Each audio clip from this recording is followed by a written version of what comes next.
이야기하며 문의할 때에 예수께서 가까이 이르러 저희와 동행하시나 저희의 눈이 가리워져서 그인 줄 알아보지 못하거늘 예수께서 이르시되 너희가 길 가면서 서로 주고받고 하는 이야기가 무엇이냐 하시니 두 사람이 슬픈 빛을 띠고 머물러 서더라. 그 한 사람인 글로바라 하는 자가 대답하여 가로되 당신이 예루살렘에 우거하면서 그일 거기서 된 일을 홀로 알지 못하느뇨. 가라사대 무슨 일이뇨. 가로되 나사렛 예수의 일이니 그는 하나님과 모든 백성 앞에서 말과 일에 능하신 선지자연을 우리 대제사장들과 관원들이 사형 판결에 넘겨주어 십자가에 못 박았느니라.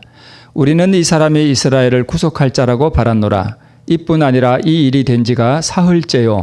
또한 우리 중에 어떤 여자들이 우리로 놀라게 하였으니 이는 저희가 새벽에 무덤에 갔다가 그의 시체는 보지 못하고 와서 그가 살으셨다 하는 천사들의 나타남을 보았다 함이라.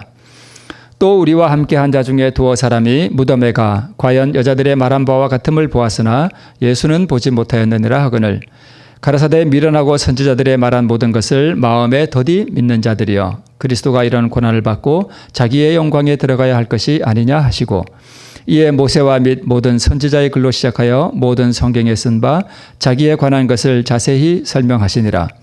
저희의 가는 촌에 가까이 가매 예수는 더 가려 하는 것 같이 하시니 저희가 간곤하여 가로되 우리와 함께 유하사이다. 때가 저물어 가고 날이 이미 기울었나이다 하니 이에 저희와 함께 유하러 들어가시니라.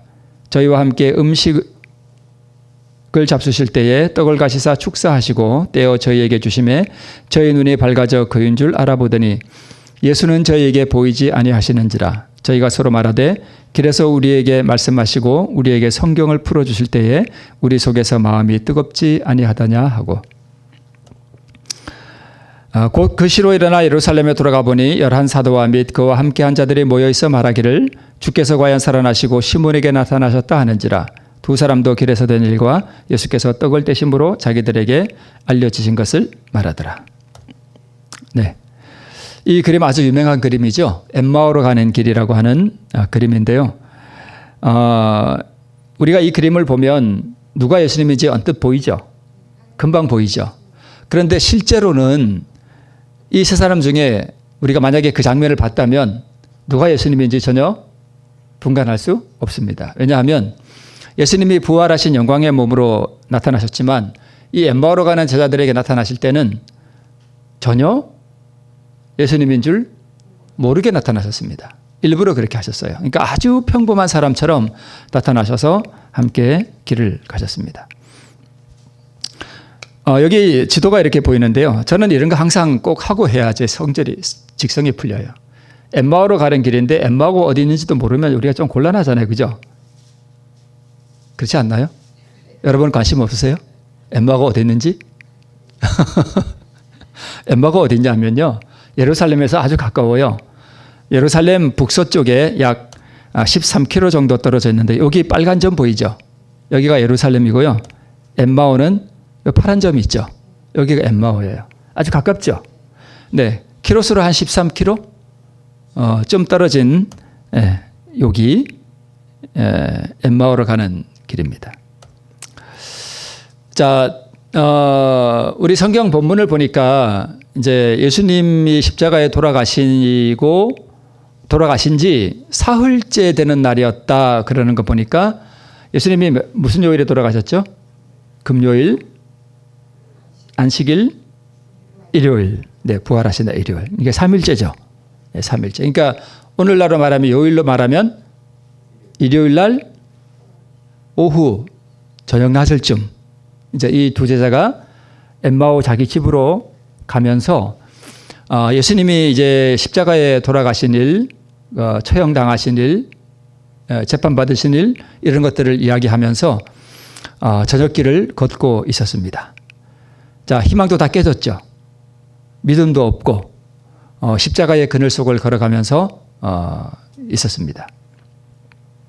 그런데 이 두 제자는 지금 여인들로부터 무슨 소식을 들었는가 하면 예수님이 살아나셨다 하더라 하는 이야기를 들었음에도 불구하고 지금 엠마오로 가면서 희망도 다 잃어버리고 믿음도 없고 십자가의 그 음울한 그림 속을 그림자 속을 지금 걸어가고 있었습니다.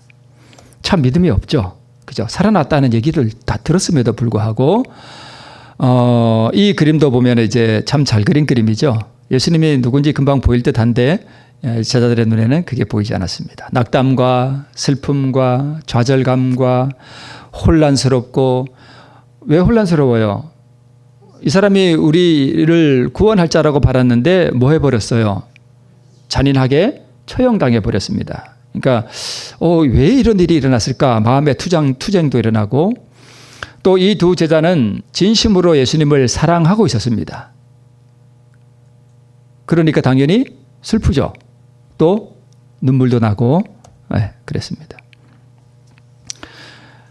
예수께서는 저희 마음이 당신의 마음과 사랑으로 모해진 것을 아시고, 묶여진 것을 아시고, 저희 눈물을 씻어주시고 그들에게 기쁨과 즐거움으로 가득 채워주고자 하셨다. 이게 예수님의 마음이에요. 항상 예수님은 오늘 이 시간에도 우리의 마음을 뭘로 채워주고자 하셔요? 기쁨과 즐거움으로 채워주고자 하시고, 만약 우리 마음에 슬픔이 있다면 눈물을 뭐 해주고 싶어 하셔요? 닦아주고 싶어 하시는 분이시죠. 그러나 그분은 먼저 저희가 결코 잊지 말아야 할 교훈을 그들에게 주셔야만 하셨다. 예수님은 우리에게 기쁨과 즐거움을 주시려고 하시는데 무엇을 통해서 주시려고 하시는가 하면 항상 먼저 말씀으로 먼저 그렇게 하셔요. 자, 이제 예수님이 동행하게 됐습니다. 너희들 무슨 얘기하면서 그렇게 가느냐 이렇게 했더니, 아니 당신 지금 예루살렘에서 오는 거 아니에요? 당신 지금 거기서 오는 것 같은데, 아니 지금 거기서 일어난 그 사건을 모른단 말입니까? 이렇게 지금 대화가 오고 갔겠죠, 그죠? 정말 능한 선지자요 그랬는데 제사장과 관원들이 십자가에 뭐 했다? 이 사람을 우리 못 박아 버렸다. 당신이 왜 그거 아직 소식을 모르느냐? 우리는 이 사람이 우리를 구원할 자라고 바랐는데 잔인하게 처형당하고 죽어버렸다. 이런 이야기들을 이제 하면서 가는 것입니다. 우리 시대소망에 보면 제자들은 그리스도의 말씀을 기억하지 못했습니다. 뭘 기억하지 못했는가 하면 내가 죽었다가 3일에 살아나리라 하는 그 말씀을 분명히 하셨음에도 불구하고 그걸 기억 못해요. 그러나 누구는 기억해요? 제사장과 관원들은 그걸 기억하고 있는 거예요. 저 유혹하던 자가 살았을 때 말하되 내가 사흘 후에 다시 살아나리라 한 것을 뭐 하노니? 기억하노니. 정작 기억해야 할 제자들은 기억하지 못하고 예수님을 죽이려고 했던 사람들은 이걸 기억하는 것입니다. 그래서 예수님께서 이렇게 말씀하십니다. 가라사대 미련하고 선지자들의 말한 모든 것을 마음에 더디 믿는 자들이여, 그리스도가 이런 고난을 받고 자기의 영광에 들어가야 할 것이 아니냐 하시면서 이제 뭘 하시는가 하면 성경을 풀어주셔요. 성경을 풀어주시기 전에 먼저 예수님이 자신을 내가 예수다 하고 드러내셨더라면 만족이 있었겠죠. 기쁘고 예수님이 살아나셨네요. 그러면서 얼마나 기뻤을까요, 그죠?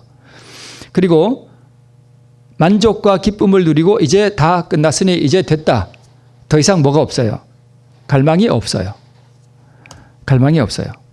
그래서 구약의 의식과 예언을 통하여 주신 예수님에 대한 증거를 저희가 이해할 필요가 있었고, 이 증거들 위에 저희의 믿음을 세워야만 했다. 이렇게 말씀하고 있습니다. 그러니까 이 제자들의 믿음은 예수님을 직접 보고 그 증거 위에 믿음을 세울 게 아니라 믿음을 어디 위에 세워야 되는가 하면 구약의 말씀 위에 세워야만 했습니다. 그 당시에는 신약이 아직 없었죠. 한 권도. 아직 신약이 쓰여지기 전이었으니까 지금 아직까지 있는 성경은 다 뭐예요? 구약 성경만 있어요. 그러니까 이분이 예수님이라고 하는 그 증거를, 메시아라고 하는 증거를, 구원자라고 하는 증거를 어디 위에 세워야 되는가 하면 구약의 말씀 위에 세워야만 했습니다. 우리의 믿음이 말씀 위에 세워지지 않고 어떤 이적이나 어떤 감정 위에 세워지면 반드시 환난이나 어려움이 올 때 다 무너져 버려요. 반드시 말씀 위에 세워야 됩니다. 그래서 예수님께서 자신을 일부러 숨기시고 그렇게 하신 것입니다. 그래서 예수님께서는 기적을 행하지 않으시고 제일 먼저 성경 말씀을 설명해 주셨습니다. 성경 말씀을 어디부터 시작하셨을까요? 예수님께서 이제 예루살렘에서 엠마오까지 걸어서 가면 한 2시간 정도 걸리거든요. 부지런히 걸으면 2시간 좀 더 걸리는 한 3시간 걸릴 거예요. 2-3시간. 이렇게 걸리는데 예수님께서 이 제자들에게 성경을 풀어주셨거든요. 이게 모세로부터 시작해서 선지자로 이르기까지 성경을 풀어주셨는데 제가 볼 때는 뭐 제가 보는 게 아니라 당연하겠죠. 제일 먼저 어디를 풀어주셨는가 하면 창세기 3장 15절을 풀어주셨을 거예요. 자, 아담과 하와가 범죄하고 난 다음에 내가 너로 여자와 원수가 되게 하고 너의 후손도 여자의 후손과 원수가 되게 하리니 여자의 후손은 사단의 머리를 상하게 하고 사단은 예수님의 뭘 상하게 할 것이다. 발꿈치를 상하게 할 것이다 라고 하는 것의 의미를 설명해 주셨을 거예요. 십자가는 뭐다? 사단이 예수님의 뭘 상하게 하는 것이다? 발꿈치를 상하게 하는 사건이다 하는 것을 아마 설명해 주시지 않았을까 싶어요. 그 다음에 어디로 갔을까 싶으면 어디로 갔을까 하는 것을 우리가 한번 유추해 보면 출애굽기 12장으로 갔었을 것이 틀림없습니다. 그 두 사람에게 얘들아 잘 생각해 봐라. 이스라엘 백성들이 애굽에서 출애굽할 때에 그러니까 얘들아 우리 3일 전이 절기로 무슨 날이었지? 그러니까 이 사람들이 대답했을 거 아니에요. 6월절이었죠. 그러면 6월절에 무슨 일이 있었느냐? 이스라엘 백성들이 애굽에서 출애굽할 때가 6월절이 아니냐? 그때 6월절에 이스라엘 백성들이 어떻게 했느냐? 뭘 준비했어요? 어린 양을 준비했죠. 그리고 그걸 어떻게 했느냐? 네, 잡았죠. 그래서 그 피를 어떻게 했지? 문설주와 인방에 다 이래 발랐죠. 그리고 양은 어떻게 했지? 양을 잡아서 다 불에 구워 먹었죠. 그러면 그 양이 왜 죽어야 했느냐? 이런 걸 설명했을 거 아니에요. 그죠? 쭉 이렇게 설명했어요. 그러면 그 양이 왜 죽어야 했을까? 이런 것들을 아마 쭉 설명했을 거예요. 무교병을 먹었고, 그 누룩 없는, 그 다음에 쓴 나무를 먹고, 신을 신고, 지팡이를 짚고, 급히 나갈 준비를 하고, 급히 먹으라 그랬잖아요. 그래서 그날 죽임을 당한 어린 양이 무엇이며, 이 구워 먹은 어린 양이 무엇을 의미하느냐 하는 것을 설명을 해줬을 거예요. 그러니까 죽음의 천사가 애굽의 모든 장자들을 다 칠 때에 이스라엘이 무엇을 통해서 구원을 받았는가 하면 바로 죽임을 당한 어린 양을 통해서 이들이 구원을 받았단 말이에요.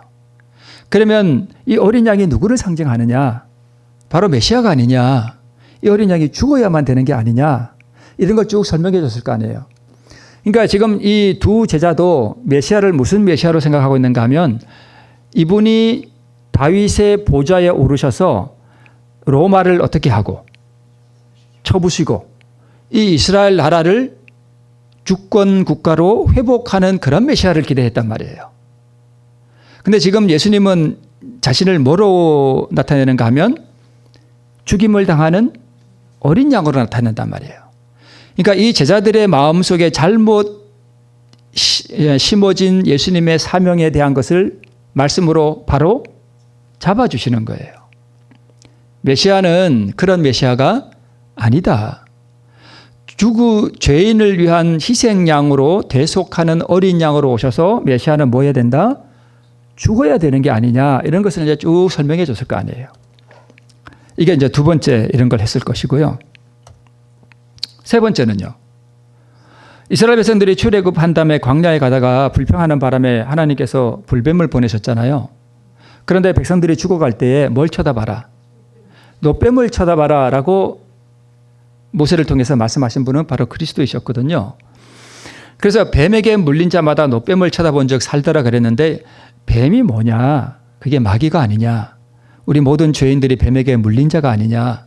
그래서 이 뱀독, 즉 사단이 넣어준 그 사망의 권세 때문에 모든 백성이 죽어갈 때에 이 노뱀이 뭘 상징하느냐? 왜 뱀이 됐느냐? 뭐 내일 또 그 이야기가 잠깐 나옵니다만은 이런 것들을 쭉 설명해 주셨을 거 아니에요? 그 다음에 시편 22편 쭉 설명해 줬을 거 아니에요. 하나님의 영께서 다윗을 빙자하여 말씀하신 거 어찌하여 나를 버리셨나이까? 나는 벌레요 사람이 아니라 백성의 조롱거리니이다. 나를 보는 자는 다 비웃으며 입술을 비죽이고 머리를 흔들며 개들이 나를 에워쌌으며 악한 무리가 둘러 내 수족을 찔렀나이다. 내 겉옷을 나누며 속옷을 제비 뽑나이다. 이게 누구를 예언한 거냐? 바로 메시아가 아니냐? 메시아가 이렇게 죽임을 당하고 굴욕을 당하고 수족이 찔림받고 당신들이 요 3일 전에 십자가 사건 때 그 로마의 군병들이 그 메시아의 겉옷을 나누며 속옷을 제비 뽑는 거 보지 않았느냐? 아, 저희가 봤죠. 그래. 그게 시편 22편에 예언된 바로 메시아가 아니냐. 메시아가 그렇게 죽어야 되는 거 아니냐. 희생양으로. 그걸 쭉 설명해 줬을 거 아니에요. 그죠? 그러니까 성경이 이렇게 다 구약 성경이 뭐에 가는가 하면 다 하나로 연결되어 가는데 자기들이 지금까지 오해했던 메시아의 사명이 그게 아니라 보좌에 올라서 이스라엘 나라를 회복하는 그게 아니라 사람들의 죄를 용서하는 희생 제물로 오셔서 죽어야만 하는 그러한 메시아에 대한 사명을 그들이 새로 일깨움을 받게 된 것이죠. 자, 다섯 번째 이사야 7장 14절에 어떻게 예언되어 있느냐? 처녀가 잉태하여 아들을 낳을 것이니 이름을 임마누엘이라 하라고 이렇게 구약 성경에 예언되어 있지 않았느냐? 메시아가 누구를 통해 낳느냐? 생각해 보니까 누구를 통해 낳았어요? 처녀를 통해서 낳았어요. 마리아를 통해서. 이런 것들을 이제 설명해 줬을 것이고, 또 이사야 9장 6절. 이는 한 아기가 우리에게 낳는데 하면서 그 아기에 대해서 쭉 설명했을 거 아니에요. 이 아기가 바로 전능하신 하나님이다. 영존하시는 아버지가 바로 이 아기로 온 것이 아니냐 하는 것을 또 쭉 설명해 줬겠죠. 그러면 이사야 50장 6절에 나를 때리는 자들에게 내 등을 맡기며 나의 수염을 뽑는 자들에게 나의 뺨을 맡기며 수욕과 침뱉음을 피하려고 내 얼굴을 가려우지 아니하였느니라. 그러니까 이 두 사람에게 이 성경 예언이 누구를 향하여 예언한 것이냐. 3일 전에 죽은 그 예수라고 하는 사람이 뺨을 맞지 않았느냐. 침뱉음을 당하지 않았느냐. 때림을 당하지 않았느냐 하는 걸 쭉 설명했을 거 아니에요. 그러니까 이 성경의 모든 구약 성경들이 다 누구를 가리키는 것이냐. 바로 예수님을 가리키는 게 아니냐. 3일 전에 십자가에 달리신 그 예수가 바로 이 구약 성경에 예언된 바로 그것들이 그 예수라고 하는 그분에게서 그대로 다 성취되지 않았느냐. 이걸 쭉 설명해 줬겠죠. 그죠? 말씀으로. 그 다음에 이사야 53장으로 넘어가면 그는 실로 우리의 질고를 지고 우리의 슬픔을 당하였거늘 우리는 생각하기를 그는 징벌을 받아서 하나님에게 맞으며 고난을 당한다 하였노라. 그가 찔림은 우리의 허물을 인하며 그가 상함은 우리의 죄악을 인함이라. 그가 징계를 받은 것이 아니냐. 그래서 우리가 평화를 누리고 그가 뭐에 맞음으로 채찍에 맞음으로 우리가 나음을 입었도다 하지 않았느냐. 3일 전에 죽은 그 메시아가 그 예수가 뭘 맞았지 않았느냐? 채찍에 맞지 않았느냐? 그가 상함을 받지 않았느냐? 이사야 53장에 예언된 이 사람이 누구를 가리키는 것이냐? 바로 구원자 메시아를 가리키는 게 아니냐? 너희들이 생각하는 그 메시아, 영광스럽게 왕의 보좌에 앉아서 이스라엘을 통치하고 로마를 물리치고 이스라엘 나라를 해방시키는 그런 메시아가 아니지 않느냐. 이 메시아는 바로 이런 메시아가 아니냐. 슬픔을 당하고 고난당하고 옷을 벗기우고 수족을 찔리우고 징계를 받고 상함을 받고 뺨을 맞고 침뱉음 당하고 이런 걸 쭉 설명해 주는 거예요. 그죠? 채찍에 맞지 않았느냐. 이게 예수가 아니냐. 우리 무리의 죄악을 그에게 담당시키셨도다. 네. 그 다음에 또 미가서 5장 2절에 베들레헴 에브라다야 너는 유다 족속 중에 작을지라도 이스라엘을 다스릴 자가 내게로 나올 것이라.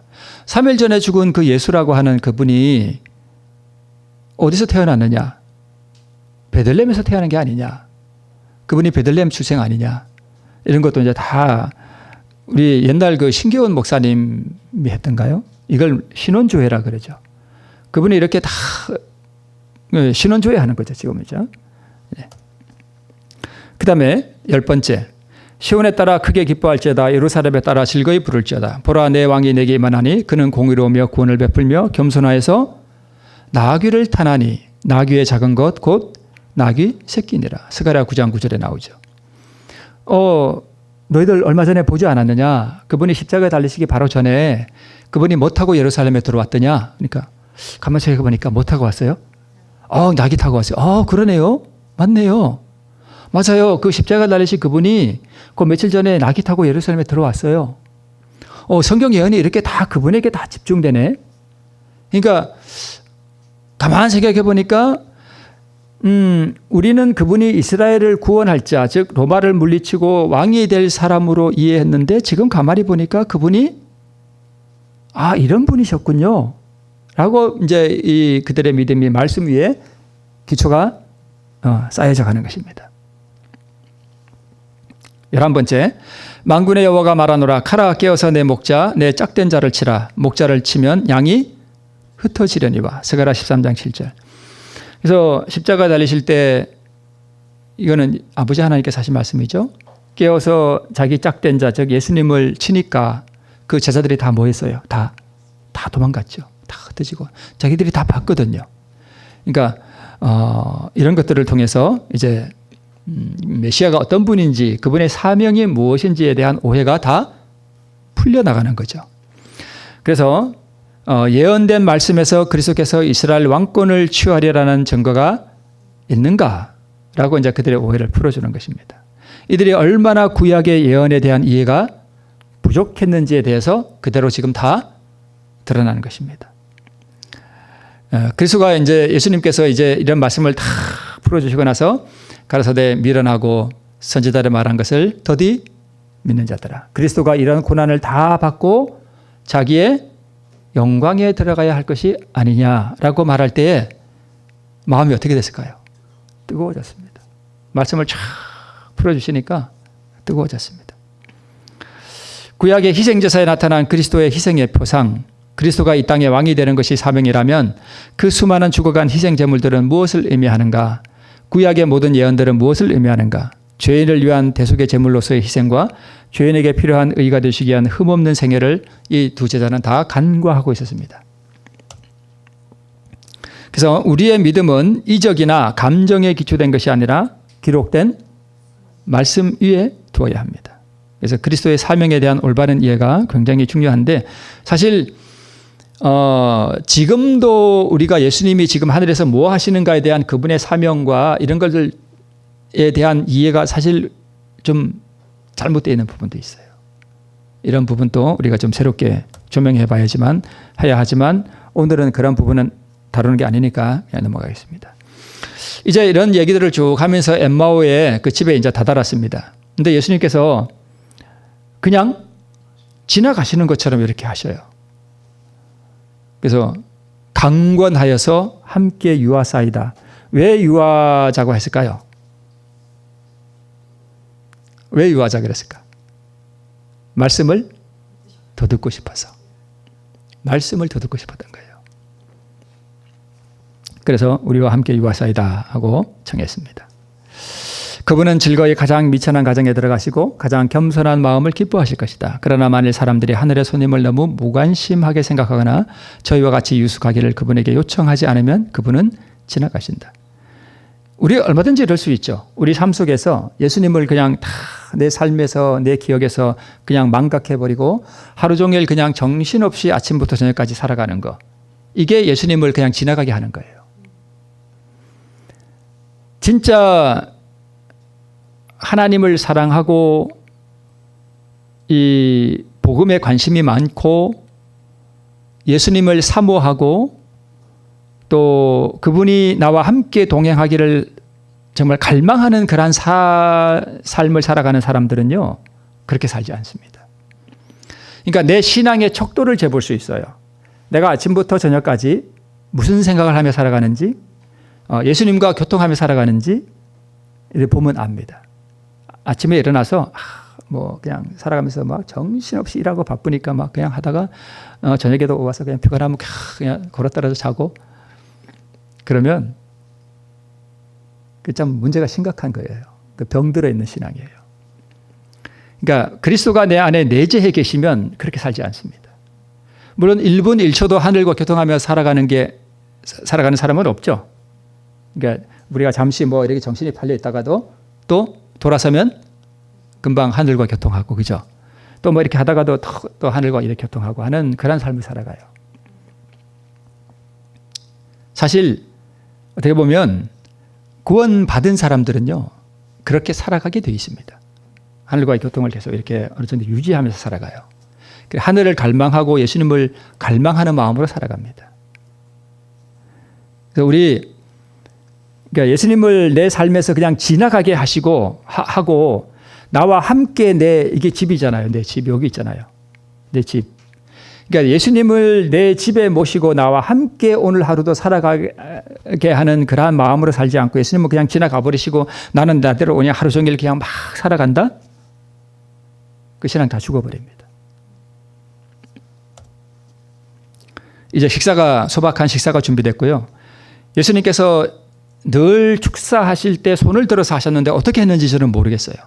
아무도 모르죠. 어떻게 하셨는지. 뭐 이렇게 하셨는지 아니면 한 손으로 이렇게 하셨는지 몰라요. 이제 소박한 식사가 나왔는데 여기 그림에는 이렇게 돼 있지만 우리 시대 소망에 보면 손을 늘 하던 대로 손을 들어서 음식에 축사하셨다고 돼 있습니다. 손을 들어서 이제 그동안은 몰랐죠. 축사하려고 손을 이렇게 들었습니다. 그때 제자들이 뭘 봤을까요? 모적을 봤습니다. 얼마나 놀랐을까요?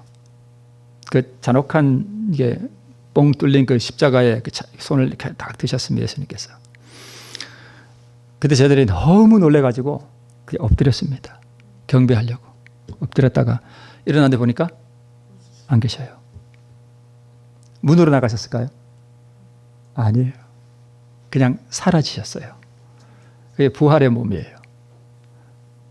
여러분, 우리 부활의 몸은요, 너무 영광스러워서 지금은 우리가 상상을 못해요. 빛으로 둘러싸인 그 영광스러운 불멸의 몸. 구원받은 사람들은 누구의 생명을 받는다고요? 예수님의 그 신성의 생명을 받아요. 그것은 불멸의 생명이에요. 그 영광이 얼마나 휘황찬란할까? 우리 구원받은 사람들이. 우리가 상상을 못합니다.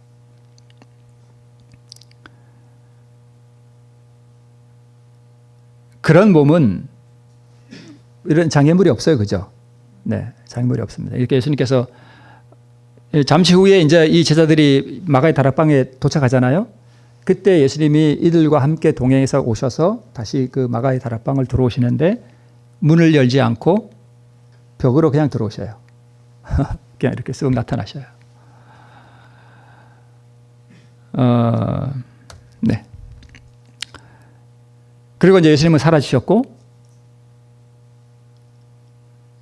이 두 제자가 서로 말하되 길에서 우리에게 말씀하시고 우리에게 성경을 뭐 해주실 때? 풀어주실 때 우리 속에서 마음이 뜨겁지 아니하더냐. 이게 진짜 믿음 위에 기초를 세우는 거죠. 네.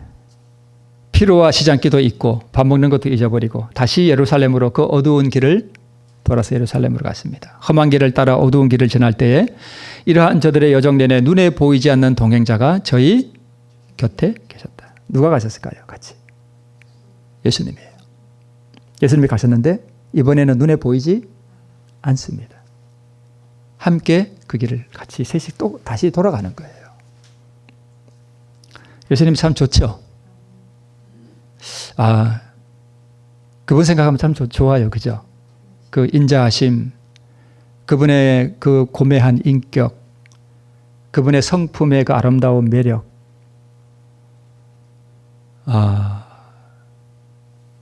그 신의 성품의 그 아름다움이라고 하는 게 우리는 잘 모르잖아요. 그죠?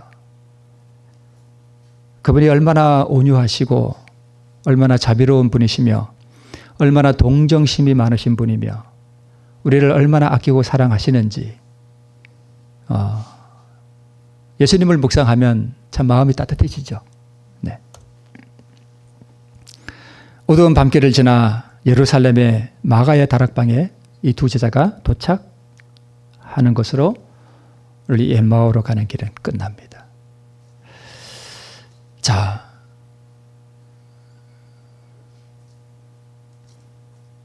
엠마오로 가는 길. 사실 이 가운데서 더 중요한 것은 오늘 내가 살아가는 모든 요정길들이 다 뭐냐 하면 엠마오로 가는 길입니다. 주님께서 우리에게 성경을 풀어주시는 것은 그 제자들에게 있어서는 예수님이 하신 일이지만 오늘 우리는 주어진 말씀을 스스로 먹어야죠. 그죠? 스스로 찾아 먹어야 돼요. 그래서 우리가 성경 말씀을 가까이 하고 이 성경 말씀 가운데서 예수 그리스도에 대해서 더 알고자 하는 마음으로 성경을 펼칠 때에 누가 우리 곁에 오실까요? 성령 하나님, 예수님께서 또 우리에게 동일하게 오셔서 우리에게 말씀을 뭐 해주실까요? 풀어주셔요. 깨닫게 해주시고 생각나게 해주시고 그 말씀의 뜻들을 알게 하시고 그럴 때 우리 마음이 어떻게 될까요? 또 뜨거워져요. 그렇게 예수님과 함께 동행하는 길, 우리의 개인적인 경험에서 엠마오로 가는 길 가운데서 우리와 함께 동행하시는 그분께서 늘 우리에게 말씀을 풀어주실 때에 우리가 그 말씀으로 인해서 가슴이 뜨거워지고 우리의 모든 신앙이 믿음의 기초가 말씀 위에 세워지는 우리 모든 성도님 되시기를 바라면서 말씀 마치겠습니다.